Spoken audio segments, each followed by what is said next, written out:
Good morning guys, कैसे हो आप सब। जैसे कि लास्ट वीडियो में आपने देखा होगा कि मैं प्रयागराज महाकुंभ में आया हुआ हूँ अपनी फैमिली के साथ। और अभी सब अच्छे से सोकर उठ चुके हैं, नींद सबको बहुत ही अच्छी आई थी। और अब सब फ्रेश अप होकर निकलते गंगा स्नान के लिए। ये टेंट की बैक साइड का व्यू है जो कि मैंने आपको कल रात को दिखाया था। काफ़ी पीसफुल लोकेशन है। और अब हम आ गए टेंट के फ्रंट साइड पे। यहाँ हमने कल गाड़ी टेंट के जस्ट बाहर ही पार्क करी थी। और धूल मिट्टी जम चुकी है गाड़ी पर, क्योंकि यहाँ पे बहुत सारे लोग और गाड़ियाँ चल रही है, इसलिए काफ़ी धूल मिट्टी उड़ रही है। तो भाई गाड़ी में बैठ चुके हैं हम। और गाड़ी में बैठते हमें आगे भैया मिल गए जिनकी यहाँ पे ड्यूटी लगी हुई थी। इन्होंने कल रात को हमारा यहाँ पे स्टे करवाया था। और अब हमें ये गंगा स्नान करवाने ले जा रहे हैं आगे। 2-3 किलोमीटर आगे आने के बाद हमने गाड़ी यहाँ पार्क कर दी है और अब यहाँ से पैदल आगे बोट तक जाएंगे। यहाँ पर आप आसपास देखोगे तो ऑलमोस्ट सारे नागा साधु यहाँ से जा चुके हैं। यहाँ पे बहुत कम भीड़ है अब, और कुछ ही टेंट बचे हुए हैं यहाँ पे। अभी यहाँ से आगे बोट पॉइंट पे पहुँचते हैं और वहाँ पे अपने लिए बोट ढूंढते हैं। तो हम सब भाई बोट पॉइंट के पास पहुँच तो गए, लेकिन अब मेन काम है बारगेनिंग का, क्योंकि अभी इस टाइम पे यहाँ सभी बोट वालों ने अपने अपने प्राइस बहुत ज़्यादा बढ़ा रखे हैं। ऑलमोस्ट 2 से 3 हज़ार रुपये पर पर्सन इनका प्राइस चल रहा है। फाइनली हमें एक नाव मिल गई है और पूरी फैमिली नाव में बैठ चुकी है। जय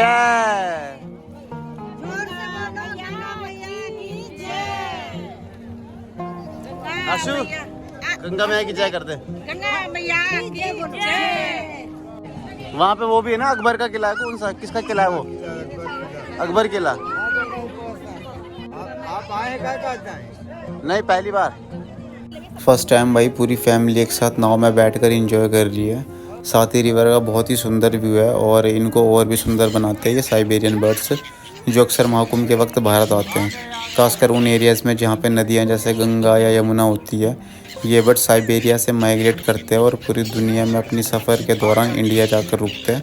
हमने इन बर्ड्स को खाना भी खिलाया, जो बहुत ही प्यारा मोमेंट था। बर्ड्स हमारे पास आ रहे थे और खाना खा रहे थे। ले आजा, आगे हाथ पे नहीं आएंगे, इधर नीचे डालो हल्का, फिर आ रहे हैं। नीचे डालो, अरे इतना आगे मत डालो, यहाँ डालो ना।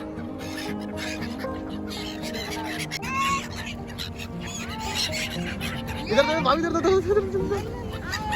ले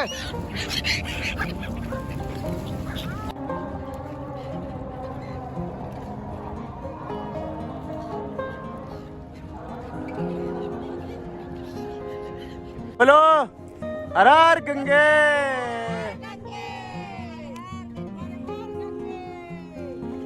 अभी हम संगम पॉइंट पर पहुंच चुके हैं और यहाँ कम से कम 100-150 नाव एक साथ है। बहुत ही ज़्यादा भीड़ हो चुकी है यहाँ पर। सब स्नान करने के लिए नाव से उतर गए, क्योंकि यहाँ पर पानी जो है गहरा नहीं है। पानी बहुत ठंडा था मगर मज़े आ गए। सब ने अच्छे से गंगा स्नान कर लिए थे और अब वापस किनारे की तरफ जा रहे हैं। और रिलेटिव और फ्रेंड्स ने सब ने अपने लिए महाकुंभ का जल मंगवाया था, तो मैंने सबके लिए अलग अलग बोतल्स में जल भर लिया। यहाँ पे बहुत सारा जल हो चुका है। तो भाई स्नान हमारे हो चुके हैं बहुत अच्छे से, और अब हम यहाँ से निकल रहे हैं घर के लिए, मतलब दिल्ली के लिए। और अब हमें वापस से रास्ते में बहुत सारा ट्रैफिक मिलने वाला है। रास्ते में बहुत सारे लोग यहाँ पर बाइक और स्कूटी से भी आए हुए हैं, तो बिल्कुल गाड़ियों के लेफ़्ट साइड और राइट साइड से पूरी रोड को कवर कर रहे हैं, जिससे ट्रैफिक और ज़्यादा बढ़ जाता है और ड्राइवर्स भी इरिटेट होते हैं। यहाँ से कानपुर के लिए पुलिस वालों ने किसी को भी यमुना ब्रिज पार नहीं करने दिया, क्योंकि वहाँ से सिर्फ आने वाला ट्रैफिक था। जाने वाला ट्रैफिक को दूसरे रूट पर भेज रहे थे, जिससे हमें कई किलोमीटर दूर जाने के बाद मऊ से यमुना रिवर क्रॉस करना पड़ेगा और फिर जाकर पूरा मुफ्ती से कानपुर वाले हाईवे पर चढ़ेंगे। रास्ते में बहुत लंबा जाम है, कई घंटे तक हम जाम में ही थे। और जाम कितना लंबा है ये देखने के लिए मैं गाड़ी से उतरकर बाहर आ गया। आगे आप देख सकते हो वहाँ गांव का रास्ता है, वहाँ से भी बहुत सारी गाड़ियाँ जाम में फंसी हुई है। मतलब सब एक ही रूट से प्रयागराज से बाहर निकल रहे हैं। मैं पैदल 2-3 किलोमीटर आगे चला गया और काफ़ी देर बाद जाम खुला है। तो अब फटाफट से बैठते और निकलते हैं यहाँ से। अरे भाई आज मैं शीशा लेके जाएगा मेरा यहाँ से, तो बहुत बार लग गया शीशा।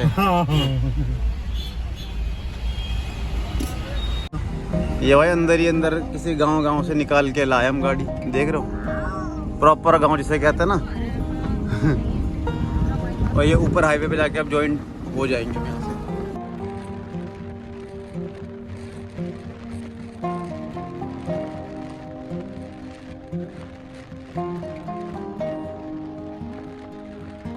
सुबह से हम कंटिन्यू चले जा रहे हैं। अभी इस टाइम पे अगर मैं टाइम दिखाऊं आपको तो दोपहर के 3:53 हो चुके हैं और सबको भूख लग रही है बहुत तेज़, तो इसलिए आगे कहीं पे रुकते हैं, खाना वगैरह खाते हैं।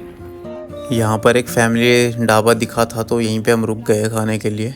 खाना खा लिया सबने, अब थोड़ा मैं ऐसे ही घूम रहा हूँ यहाँ। अगर आप देखोगे तो इन्होंने खेतों के बीच में ना ढाबा बनाया हुआ है और ये गेहूँ की खेती कर रखी है यहाँ पे अभी इस टाइम पर। बाकी घर वाले सब अभी थोड़ा आराम कर रहे हैं और फिर निकलते हैं यहाँ से और कंटिन्यू करते जर्नी को।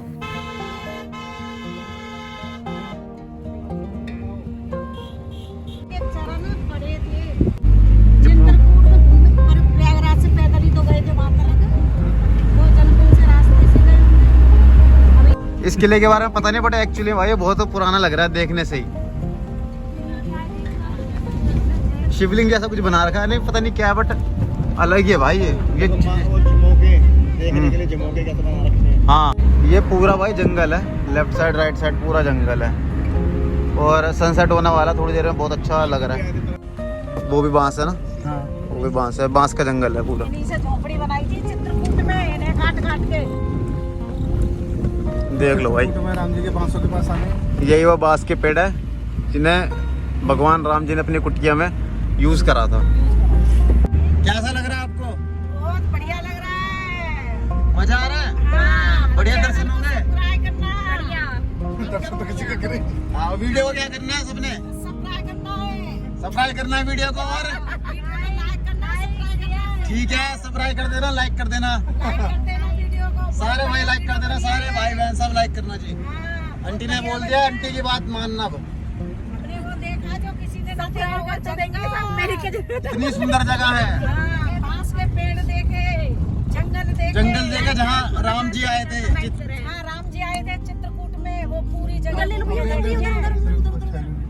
तो अभी हम जहाँ चल रहे हैं ये लोकेशन उत्तर प्रदेश और मध्य प्रदेश के बिल्कुल बीच का बॉर्डर एरिया है और आसपास चित्रकूट का बड़ा जंगल है। ये वही जंगल है जहाँ कभी भगवान श्री राम जी ने, माता सीता जी ने और लक्ष्मण जी ने अपने वनवास के दिन बिताए थे। यहाँ पर अलग ही शांति थी, रोड पर ज़्यादा कुछ नहीं था, बस पेड़, ठंडी हवा और अजीब सी शांति थी।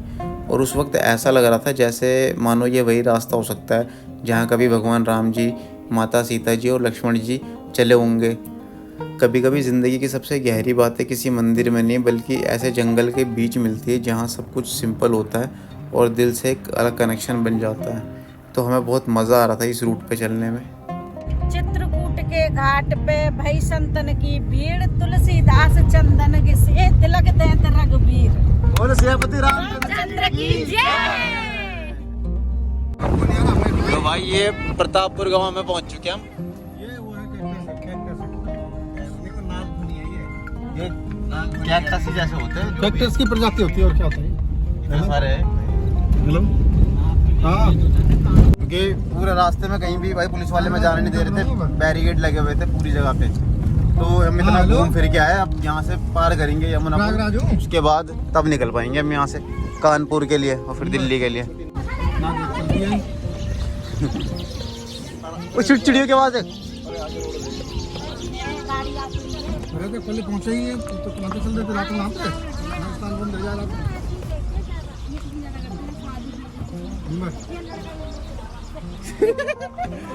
मुर्गा मुर्गा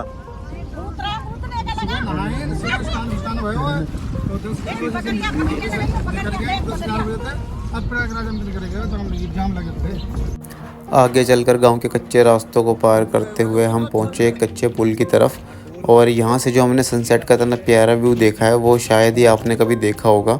रिवर साइड सनसेट का व्यू सबसे बेस्ट होता है क्योंकि उसमें सन की रिफ्लेक्शन रिवर में चमकती हुई दिखाई देती है और पूरा आसमान एकदम ऑरेंज कलर टोन में दिखाई देता है।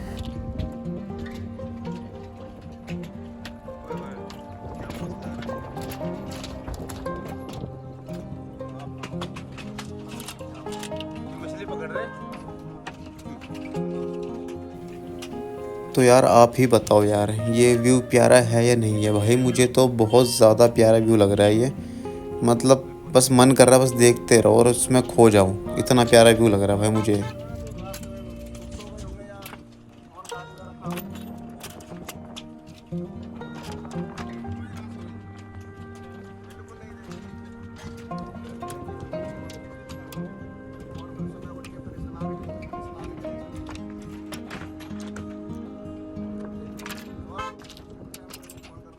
ये लोकेशन बिल्कुल हमारे लिए एकदम अनएक्सप्लोर्ड लोकेशन है और लेफ़्ट साइड राइट साइड भाई पूरा रेत ही रेत है। बीच में एक रास्ता सा जा रहा है और यही एक सिंगल रास्ता है यहाँ पे। तो बहुत मज़ा आ रहा है भाई इस लोकेशन पर चलने में।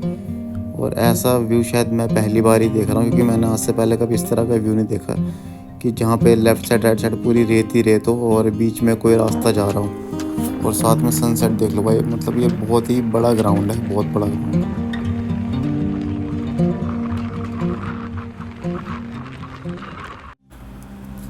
तो भाई सामने से ना बहुत सारी गाड़ियाँ आ गई थी, तो हमें क्या करना पड़ा, हमें भाई अपनी गाड़ी लेके नीचे उतारनी पड़ी।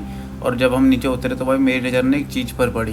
पहले तो भाई मुझे बिल्कुल विश्वास ही नहीं हुआ, लेकिन ध्यान से देखा तो भाई एकदम असली इंसान की खोपड़ी, रेत के बीचों बीच एक इंसान की खोपड़ी पड़ी हुई थी। भाई मुझे यकीन नहीं हो रहा, मतलब लिटरली भाई यहाँ पे असली इंसान की खोपड़ी पड़ी हुई है भाई।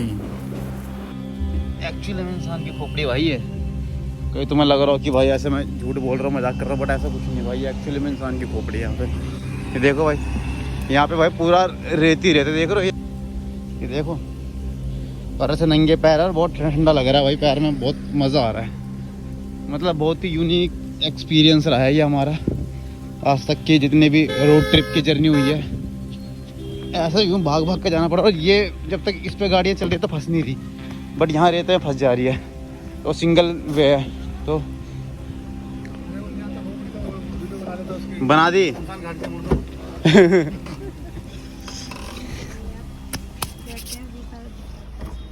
से निकालो, वो नहीं निकालेगा।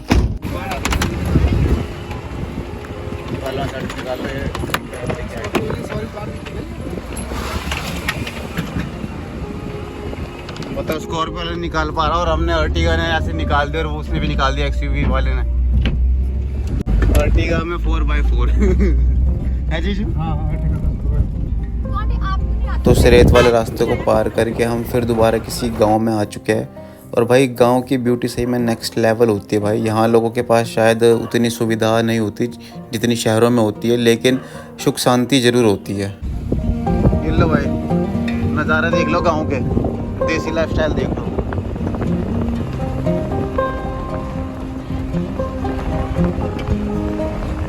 फाइनली इतनी देर बाद अब हम नेशनल हाईवे पर पहुंच गए। और अब यहाँ से अगर आप अपोजिट रोड पर देखोगे तो अभी बहुत लंबा जाम लगा हुआ है, और दिल्ली यहाँ से 631 किलोमीटर दूर है। तो हम शायद पूरी रात ट्रैवल करेंगे और सुबह तक पहुँच जाएंगे दिल्ली अपने घर पे।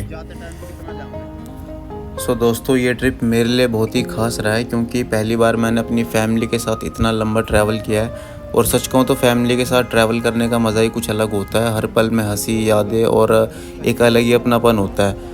मैं तो आप सभी को यही सजेस्ट करूँगा कि साल में 1 या 2 बार आप भी अपनी फैमिली के साथ ट्रिप प्लान करें और उनको भी टाइम दें, क्योंकि यही पल ज़िंदगी भर याद रहेंगे। अगर आपको ये वीडियो पसंद आई हो तो वीडियो को लाइक करें, कमेंट करें, शेयर करें, चैनल को सब्सक्राइब ज़रूर करें। और मिलते हैं आपसे नए ब्लॉग में, तब तक के लिए बाय बाय, गुड नाइट, धन्यवाद, जय गंगा मैया। Thanks for watching this video, bye bye guys.